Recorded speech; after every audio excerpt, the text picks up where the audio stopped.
Hoje é um evento que a gente programou desde o início do ano, cujo mentor é o Dr. Marcos, né? E foi muito pensado, mas a gente queria esse aspecto mais informal, mais aconchegante para todos e para a gente tratar de um tema tão importante, né? Então, eu saúdo a todos aqui, nas pessoas dos nossos palestrantes, Dr. Guilherme Murta, nosso colega aqui da PUC, e também o professor Clóvis Amorim, né, ambos professores de cursos diferentes e de situações diferentes, por isso que a gente pretende essa discussão interativa e que haja também uma multidisciplinariedade da abordagem do tema transtornos mentais no trabalho. Também agradeço o meu colega Marcos Aurélio Lopes, né, que nós fazemos a parceria do Trabalho Seguro no Tribunal do Trabalho da 9ª Região, por essa trajetória até aqui. Os degraus. Não desças os degraus do sonho, para não despertar os monstros. Não suba aos sótãos, onde os deuses, por trás das suas máscaras, ocultam o próprio enigma. Não desças, não subas, fica. O mistério é na tua vida, e é um sonho louco este nosso mundo. Nas palavras, então, de Mário Quintana, eu dou início, né, aos trabalhos, falando um pouquinho do programa Trabalho Seguro, que foi criado pelo nosso tribunal, a partir do desenvolvimento no Tribunal Superior do Trabalho, lá em Brasília, desde 2011, que o TST se preocupou com o trabalho das pessoas, mas com um objetivo fundamental, que é evitar o acidente de trabalho típico, mas também a doença ocupacional.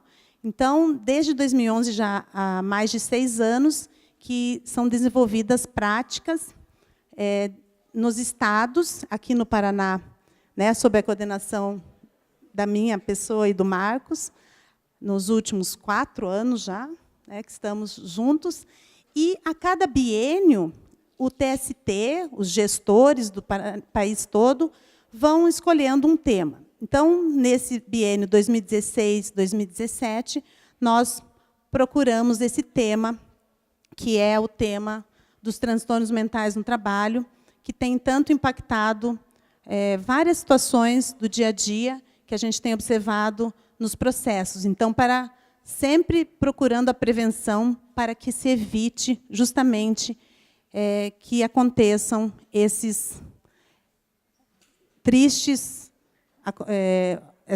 ocorrências no trabalho. Para isso, nesse sentido, nós tivemos uma palestra importante no seminário internacional do professor Duílio Antero de Camargo, que é do Hospital de Clínicas de São Paulo, psiquiatra e médico do trabalho, que ele identificou que, desde 1970, nesse ano, na década de 70, né, no século passado, os principais acidentes de trabalho eram transtornos mecânicos. Na década de 80, já mudou para a perda auditiva, que hoje até pouco se fala em perda auditiva, porque foi se evoluindo, a prevenção, ainda bem, EPIs e tudo mais, foi superando essa situação. E, em 1990, as famosas LER, DORTs, né, doenças osteomoleculares, foram se aprofundando. Mas agora, de 2000 para cá, os transtornos mentais do trabalho, junto com outras doenças, claro, mas têm evoluído nos índices de acidentes de trabalho, aí consideradas também as doenças ocupacionais. E muito se deve ao tipo e ao desenvolvimento do trabalho que tem se dado até então. O direito, ele não consegue, ele sozinho, atender a essa demanda e fazer a prevenção. Por isso que a gente procura sempre a multidisciplinariedade. O direito, ele sozinho não consegue evitar que aconteça, e daí só faz a parte da reparação. E o que a gente pretende nesse nosso programa é a prevenção mesmo. Por isso, o estudo dos casos, dos temas, é tão importante para nós. Os estudos também e as pesquisas dizem que muito desses transtornos mentais são, inclusive, em função do uso da tecnologia, da internet, das metas no trabalho que têm aumentado, de todas as cobranças que são a todo momento, né, do trabalhador, que tem também aumentado esse foco, né? Eu vou usar aqui a fala, inclusive, do nosso presidente, num evento que teve no interior, que eu achei bem interessante, quando ele falou sobre esse tema, o professor Arnaud Lima Neto nos disse que a cultura da prevenção dos acidentes não deve investir em controles excessivos e nem no assédio à individualidade. Contudo, desafia todos nós a encontrar soluções inovadoras para problemas crônicos, incentivar boas práticas para recuperar a capacidade de concentração e dedicação às tarefas. Neurologicamente, já passamos por transformações expressivas no potencial de perda de atenção. São as impaciências e mesmo o tédio, que a tecnologia farta traz como consequências. Então, nesse sentido, né, a gente procura na medicina do trabalho, na psicologia também do trabalho, né, e no próprio direito, né, a resposta para essa questão. Como evitar a ocorrência de transtornos mentais que afetem o trabalho?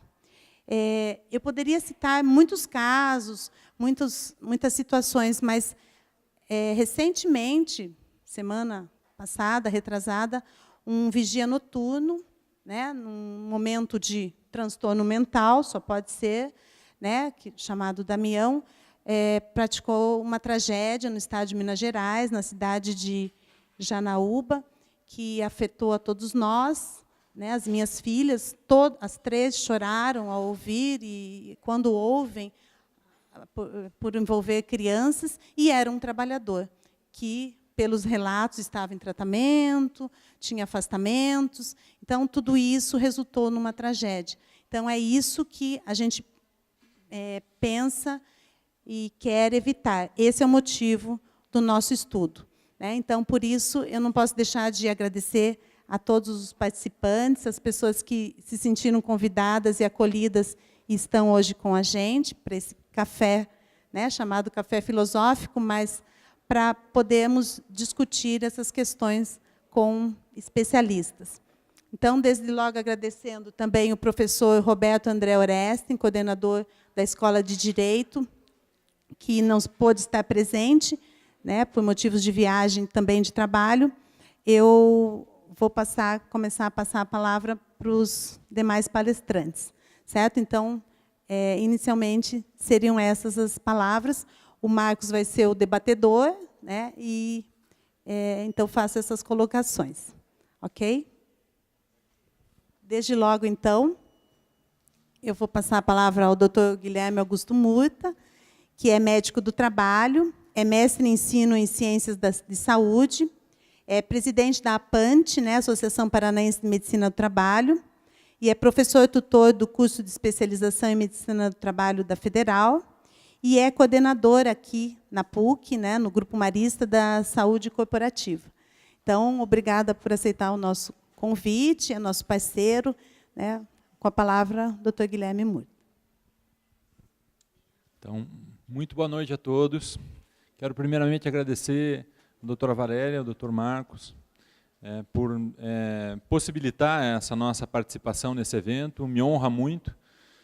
Acho muito importante, e você falou desse evento que ocorreu, lamentavelmente, em Minas Gerais, e acho que o país todo chorou, né?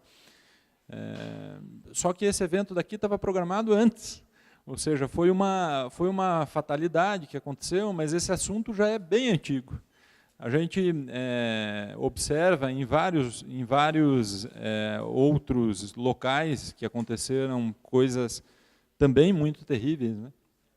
Como, por exemplo, aquele piloto de avião, né, que aconteceu, daquele acidente terrível, que ele também tinha um transtorno mental, e ocorreu uma tragédia que acabou matando dezenas de pessoas. Quanto tempo eu tenho? Só para eu saber. 20 minutos? Então tá bom. Pessoal, como a proposta é ser bastante informal, até tinha trazido uma apresentação que eu não vou acabar fazendo, porque eu acho que é mais legal mesmo essa proposta da informalidade. Eu gostaria de pedir, eu não sei se as perguntas podem ser feitas durante a apresentação? Pode ser? Então, eu até gostaria que durante a apresentação, quem tiver alguma colocação, levanta a mão que a gente troca uma ideia, eu acho que esse é o melhor caminho da gente aprender juntos. Tá? Eu prefiro, na medicina do trabalho, eu até não tinha preparado isso, mas eu vou fazer uma correlação que na minha área ela é muito imediata quando a gente fala em saúde e segurança do trabalho. Então eu peço, por gentileza, para vocês tentarem, é fácil o raciocínio, mas realmente tem que prestar um pouco de atenção para ver onde eu vou chegar. A doutora Valéria falou de ruído. Ruído é um agente físico presente em ambientes de trabalho que, quando eles estão acima de um limite de tolerância, eles podem provocar danos à saúde auditiva do colaborador. Isso é o risco ruído. Então, o que você faz para evitar que isso cause doença no colaborador? E isso é uma regra para todos os riscos, tá? Dentro da saúde ocupacional. Primeiro, você age na fonte do risco. Então, você tenta substituir aquela máquina ruidosa por uma outra máquina com menos ruído.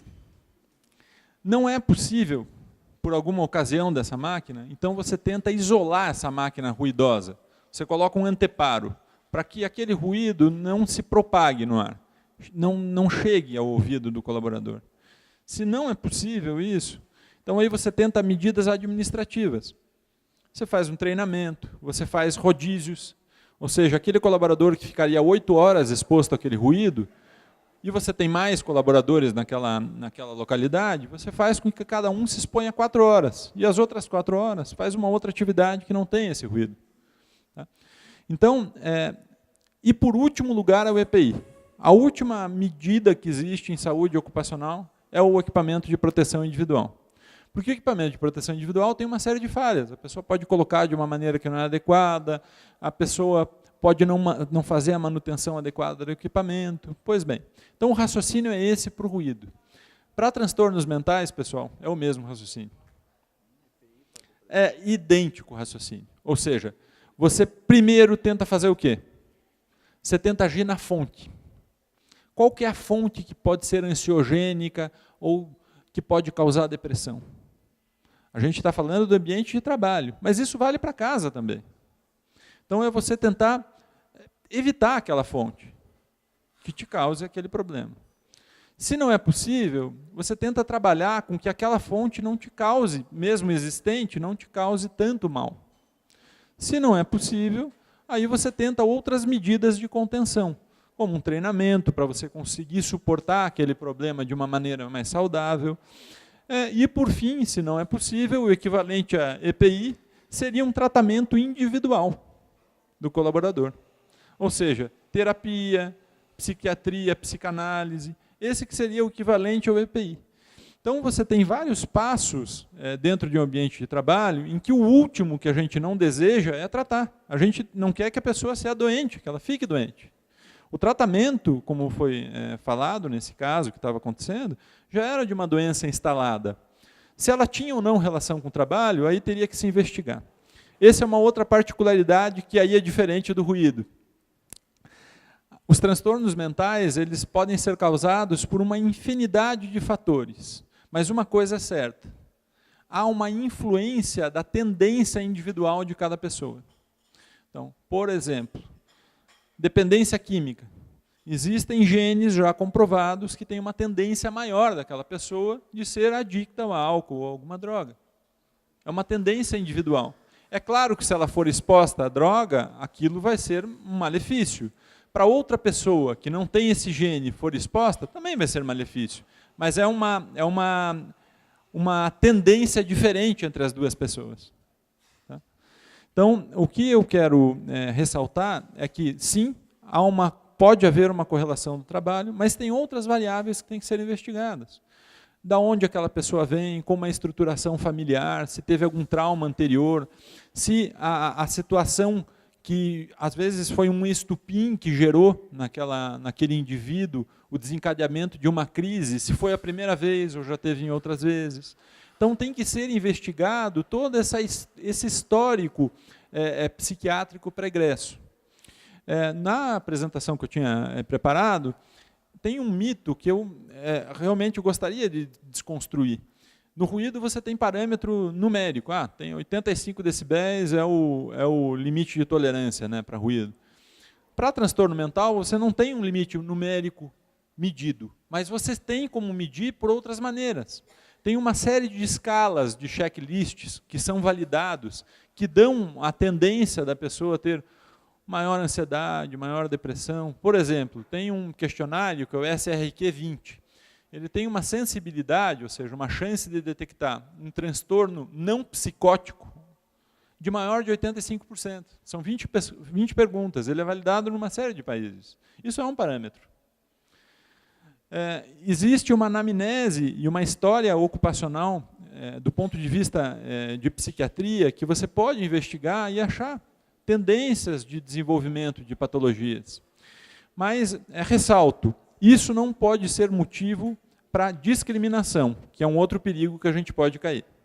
Quando um colaborador tem uma doença de base psiquiátrica e, havendo dispositivos de controle, de tratamento, de ajudar aquele colaborador, ele acaba sendo discriminado no ambiente de trabalho. Isso a gente não pode admitir. Antes, eu estava conversando aqui com um colega na mesa, e ele me perguntou uma outra coisa que faz muito sentido, né? Hoje, os transtornos mentais estão em elevação, né? E é isso que é muito falado. Eu gosto muito de ver outros lados, tá, das situações. Será que, no metade do século XX, quando a gente teve duas grandes guerras, que em uma delas, a Segunda Guerra Mundial, tivemos milhões de mortos, diretos e outros mutilados. Posteriormente, tivemos a Guerra Fria, que teve uma situação de uma iminência de um confronto nuclear para dizimar o planeta. Será que a gente também não tinha situações estressogênicas importantes para desencadear na população? O que mudou, então? O que mudou, pessoal, no meu ponto de vista, foi uma melhoria do diagnóstico.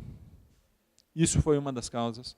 É claro que teve o fator tecnológico, que todos nós estamos sujeitos a esse equipamento que nos acompanha 24 horas por dia e que é ansiogênico. Agora tem essa ferramenta de mensagens, o WhatsApp, que não deixa a gente descansar. Se a gente quiser, a gente fica plugado o tempo todo. Tem situações, sim, que são possíveis ansiogênicos, né, e possíveis fontes de estresse. Mas eu ressalto que o momento que nós vivemos também tem coisas boas. Poxa, hoje a gente tem recursos de supermercado, que talvez há uns anos atrás é o que a gente comia na horta se a gente plantasse, né? Alguns séculos atrás nem isso tinha. Então, eu acho que há um equilíbrio entre fatores que são ansiogênicos e que não. O que mudou realmente muito foi o diagnóstico. Acho que a gente mudou muito, está se diagnosticando muito mais. Alguns dizem que é até superdiagnóstico, chamado, do ponto de vista científico, overdiagnosis, que produz uma sequela chamada overtreatment, ou seja, a pessoa não tem um transtorno psiquiátrico de fato, é diagnosticada, como, por exemplo, aqui em Curitiba, ainda tem muito... Você fica muito triste numa situação e muito feliz em outra situação, dependendo do profissional que você vá, ele vai te indicar que você é bipolar. Entendeu? E não é. O bipolar tem características muito próprias de diagnóstico. A gente até brinca no ambiente médico. Se você for a 10 psiquiatras diferentes, você pode ter 10 diagnósticos diferentes. Isso hoje em dia, né? Claro, isso é um exagero, mas é verdade que a interpretação, às vezes, ela deixa um pouco a desejar. Mas evoluiu muito. Se a gente for pensar, se vocês tiverem curiosidade, vocês procurem pelo Colônia, que era um hospício de Barbacena. Foi a maior tragédia, ele é chamado de Holocausto Brasileiro. 60 mil mortos. Eram colocadas pessoas numa instituição, Barbacena fica na serra, é um lugar que também é um pouco frio no inverno. E se um irmão mais velho não quisesse dividir herança, tem essas histórias todas no livro de uma jornalista que até ganhou, acho que o prêmio Jabuti, era colocado para lá. O homem tinha uma amante e queria se ver livre da esposa, ele colocava ela lá no Barbacena. 60 mil mortos. Então, o quanto a gente evoluiu de lá para cá. É por isso que eu considero, sim, que teve uma evolução. A parte de trabalho, a gente avançou muito pelas regulamentações. As normas regulamentadoras, elas, apesar de não serem, claro, perfeitas, eu acredito que teve um avanço importante. A norma regulamentadora 33 e a 35, que falam sobre espaço confinado e trabalho em altura, respectivamente, elas colocam como um dos critérios de aptidão para a pessoa exercer essas atividades, ter uma boa condição psicossocial. Isso está lá na norma regulamentadora. Vejo que isso é um avanço social que vai entrar agora, no ano que vem. A empresa vai ser obrigada a relatar fatores ergonômicos. E entre os fatores ergonômicos estão os psicossociais. Isso vai ser obrigatório. Então, eu vejo, sim, que as regulamentações têm tido um aspecto importante quanto a coibir, quanto a tentar identificar e prevenir nas empresas os transtornos mentais. Um outro exemplo disso está no nexo técnico epidemiológico previdenciário, que faz o cruzamento o código da atividade econômica com o CID do aquele afastamento, e por esse cruzamento, estatisticamente, você tem uma relação de quais atividades econômicas adoecem os colaboradores por quais motivos mais frequentes. Por exemplo, uma atividade econômica, bancário, eles têm que o CID-F, que é de transtornos mentais, é maior do que a média. Isso está lá no NTEP. Então, se o colaborador é afastado por isso, inicialmente o perito vai ter a indicação de considerar acidente de trabalho. Se o perito não quiser considerar, ele vai ter que justificar o motivo da não consideração. Mas há essa indicação pelo próprio sistema do INSS. Então, eu vejo que houveram avanços importantes, né? Sobre transtornos mentais mais comuns, a gente identifica, que eu acho que vai ser falado do burnout, provavelmente. Acho que o Clóvis vai abordar um pouco isso, eu já vi os livros aí que trouxe bastante em relação a isso, então não vou invadir muito isso. E tem também a síndrome do estresse pós-traumático, que é muito clássica relacionada a isso. Por exemplo, uma situação de uma pessoa que foi assaltada à mão armada num banco, e de repente foi agredida. E após aquilo passa a ter sonhos daquela situação, revive aquela situação, tem sintomas muito fortes de ansiedade e até de incapacidade de voltar a frequentar aquele local de trabalho. Então, isso são algumas características possíveis dessa síndrome de estresse pós-traumático. E há também o que popularmente conhecido como transtornos de ansiedade, transtornos depressivos, que pode haver uma correlação. Mas nesses transtornos, há muitos outros fatores que podem contribuir para esse desenvolvimento também, né? Antes de passar, acho que o meu tempo já está quase se esgotando. Então, antes de passar a palavra para o professor Clóvis, eu queria saber se alguém tem dúvida de alguma situação específica, alguma coisa que queira contribuir, a gente pode conversar. Se alguém tiver, é só levantar a mão que eu passo o microfone. Eu escutei você falando sobre essa relação de passado e futuro. No caso que vamos ver se eu entendi direito. Que o passado ele pode ser tão traumático e tão turbulento quanto o que a gente está vivendo agora. Mas eu queria saber o que você acha sobre o fluxo de informações que é apresentado para uma pessoa hoje. Eu acredito que seja maior do que as informações que eram apresentadas no passado. A facilidade de acesso à informação, ele acaba nos apresentando uma quantidade muito maior de informação que eu acho que inclusive a gente pode absorver. Assim, eu não entendo muito sobre essas coisas. Eu acho que como que você cria memória, como que o conhecimento ele acaba tipo, na cena, na cabeça, assim, você acha que o acesso à informação desenfreada e a própria internet é um fator que contribui para um fator que ele pode desencadear essa questão de ansiedade ou... Tá. Então, veja, eu vou entrar um pouco na parte técnica, tá? Eu preferi falar sobre todos esses aspectos. Parte técnica médica, eu tinha até colocado um pouco na minha apresentação sobre isso. Primeiro eu vou responder a tua pergunta da informação. Então, em relação à informação, sim, depende de como a pessoa utiliza. Se você utiliza para o teu favor, por exemplo, na minha área, medicina, para você se atualizar hoje em dia, é muito fácil. O difícil é você selecionar a informação que você quer, mas se atualizar é muito fácil. Se você pensar há 100 anos atrás, como que a pessoa conseguia informação, era dificílimo.